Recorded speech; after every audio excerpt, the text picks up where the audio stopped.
हरे कृष्णा.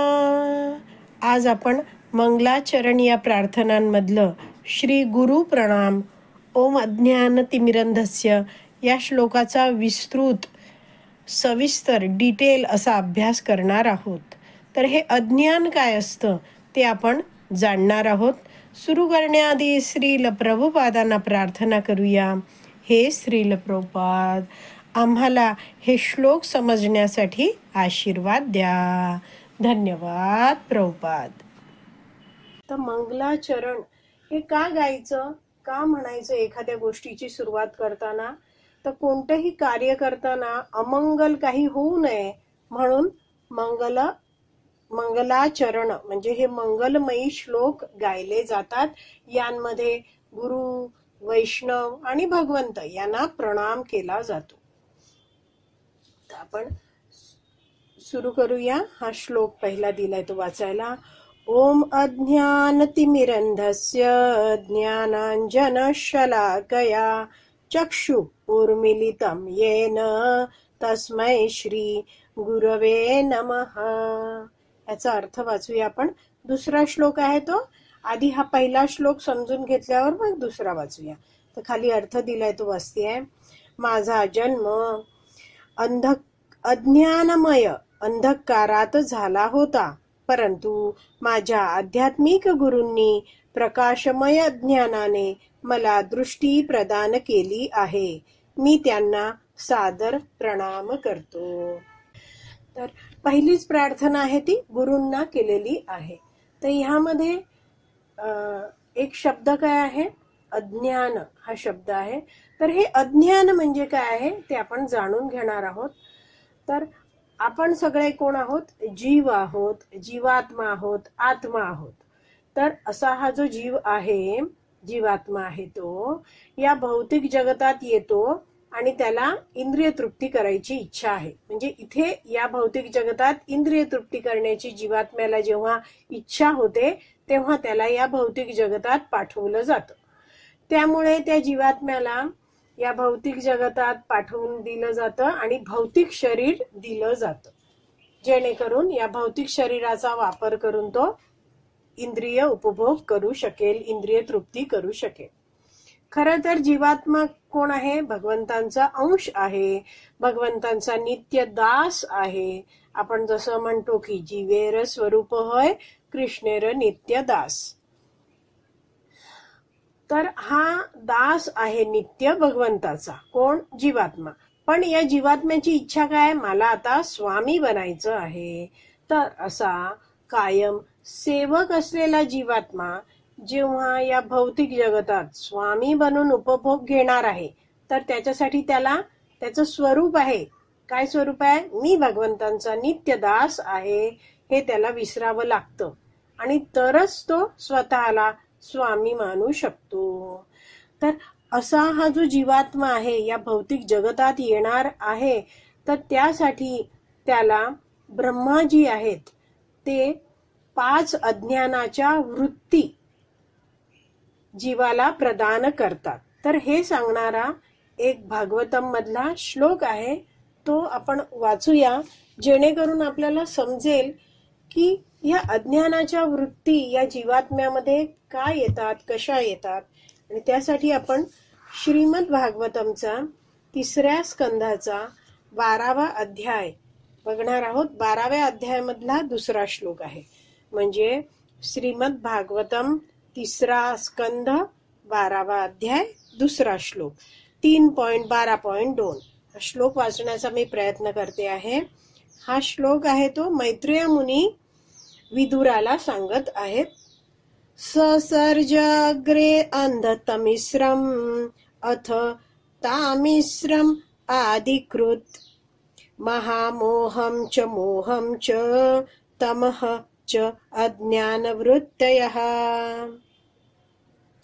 ससर्जाग्रे अंधतामिश्रम अथ तामिश्रम आदिकृत महामोहं च मोहं च तमः च अज्ञानवृत्तयः. अर्थ वाचते आहे.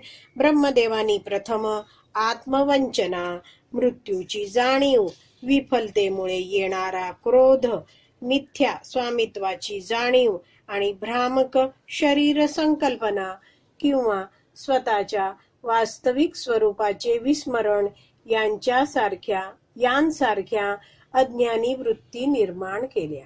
तर हे सगळे जे शब्द आहेत ते नीटपणे आपण समजून घेऊया आणि जेणेकरून आपल्याला समजेल की कशा रीतीने या जीवाला हे अज्ञानाच्या वृत्ती प्रदान केल्या जातात. तर एक तर आपल्याला कळलं की ह्या सगळ्या वृत्ती ब्रह्मदेव देतात. तर एक एक शब्द बघूया या श्लोकाचे. तुमच्याकडे जर श्लोक समोर असेल तर त्याचे शब्दशः अर्थ आहेत, त्यातनं तुम्ही बघू शकता. तर पहिला शब्द आहे तो आहे मी, जो समजून घेण्यासाठी घेते तो तमः हा आहे. तर तमः हा शब्द दुसऱ्या ओळीतला शेवटचा शब्द आहे. तमः च अज्ञान वृत्तयः मधला तमः शब्द घेते आहे. तर तमः याचा अर्थ आहे आत्मज्ञानाविषयीचा अंधकार. तर आत्मज्ञानाविषयीचा अंधकार, तर कोणाचा आत्मज्ञान? हा जो जीव आहे तो स्वतःचं ते ज्ञान आहे, ते जीवाचं स्वतःचं ज्ञान. म्हणजे जीव स्वतः कोण आहे? जीवेर स्वरूप होय कृष्णर नित्यदास. म्हणजे जीवात्मा तो आहे हे तो विसरून जातो. आत्मज्ञानाविषयी अंधकार येतो त्याला. म्हणजेच काय आहे? तो जीव तमः त्याच्यावर हे अज्ञान येतं, तमः नावाचं अज्ञान येतं आणि जीव मी कोण आहे हे विसरतो. तर अशा प्रकारचे हे सगळं अज्ञान आहे, ते अज्ञानाच्या वृत्ती आहेत ते ब्रह्मदेवांकडून जीवात्म्याला दिल्या जातात. का दिल्या जातात? जेणेकरून हा जीवात्मा जरी भगवंतांचा अंश आहे, भगवंतांचा दास आहे, पण त्याला इथे स्वामी बनायचं आहे. तर स्वामी बनायचंय तर आधी मी सेवक होतो हे विसरायला पाहिजे. म्हणून पहिलं त्याला दिलं जातं अज्ञानाची वृत्ती आहे ती तमः. म्हणजे त्यामध्ये हा जीवात्मा विसरून जातो की मी जीवात्मा आहे, मी भगवंतांचा अंश आहे, मी भगवंतांचा दास आहे, हे सगळं विसरून जातो. तमः.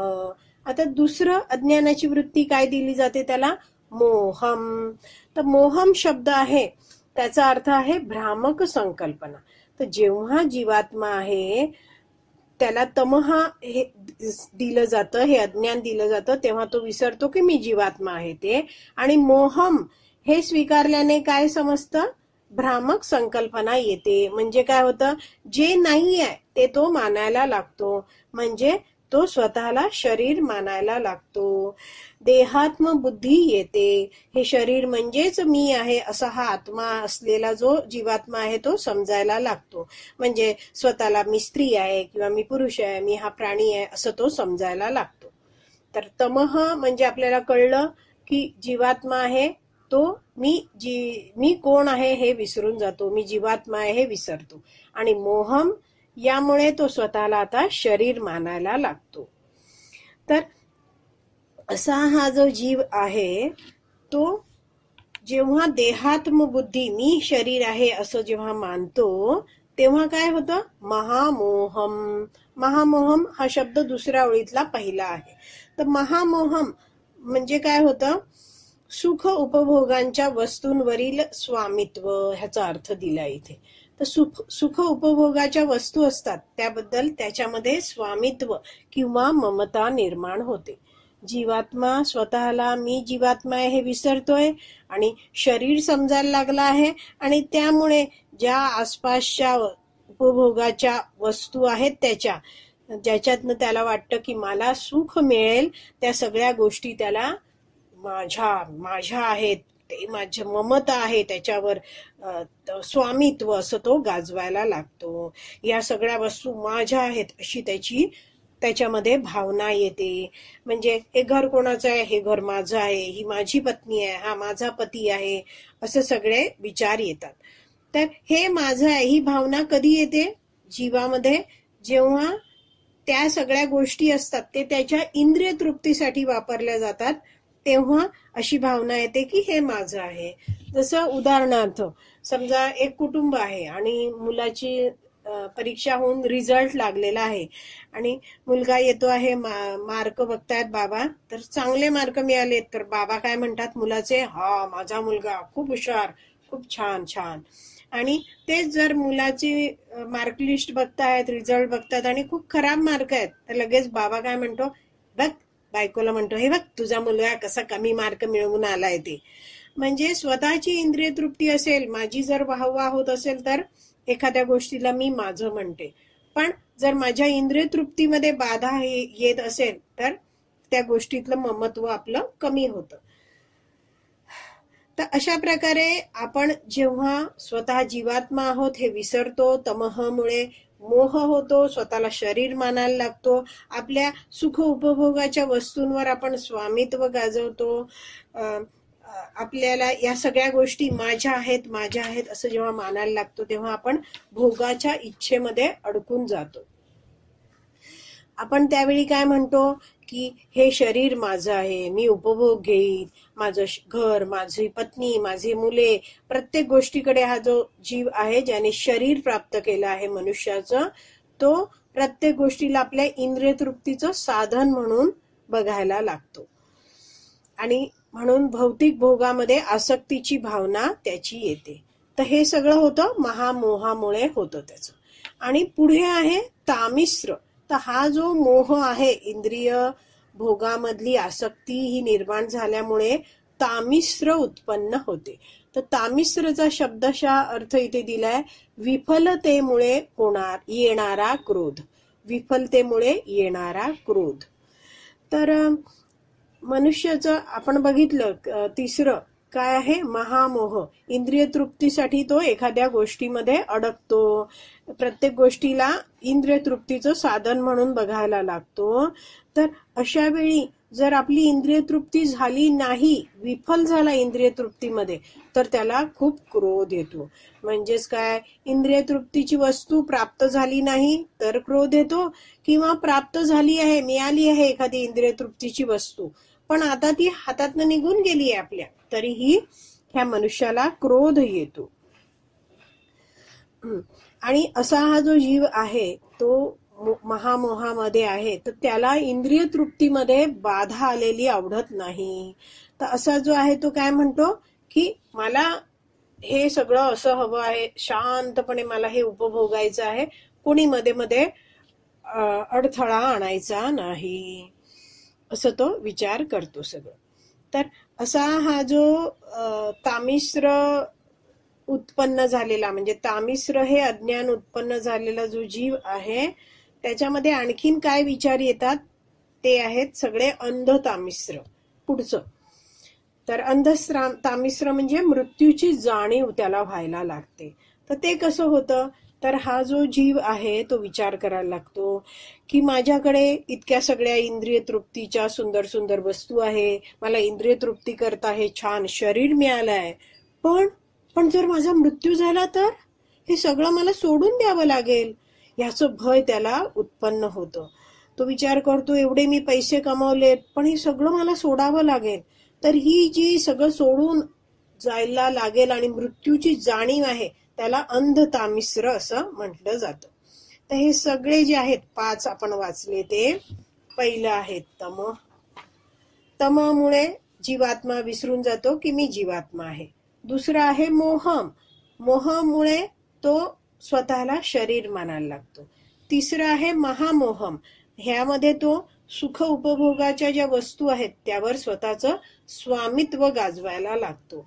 चौथं आहे की जर उपभोग मिळाला नाही, विफल झाला, तर त्याला राग येतो. आणि अंध तामिश्र म्हणजे ह्या सगळ्या उपभोगाच्या वस्तू आणि हे शरीर सोडून जायला लागेल, एक अशा वेळी येईल, मृत्यू येईल, तर त्यासाठी त्याला भय वाटतं, मृत्यूची जाणीव होते. तर ही सगळी आहेत ते काय आहेत, 5 अज्ञानाच्या या वृत्ती आहेत. तर असं समजवलं जातं की हे 5 आहेत, हे जे घटक आहेत 5, तमह, नंतर मोह, महामोह, तामिश्र आणि अंध तामिश्र, हे 5 घटक आहेत. ते घेऊन, हे 5 अज्ञान घेऊन हा जो जीव आहे तो प्रत्येक वेळा नवीन नवीन शरीर धारण करत असतो आणि जन्म मृत्यू जराव्याधीचा चक्रात फिरत असतो. तर आता आपल्याला हे ओम अज्ञान तिमिरंधस्य हा श्लोक आपण वाचला, त्यातला अर्थ कळला आहे, अज्ञानाचा अर्थ कळलाय की काय अज्ञान आहे ते. आज इथेच विराम देऊया. उद्याच्या भागात आपण आध्यात्मिक गुरु कशा प्रकारे या अज्ञानाचा नाश करावा यासाठी मार्गदर्शन करतात याचा अभ्यास करूया. श्रील प्रभुपाद की जय. हरी बोल.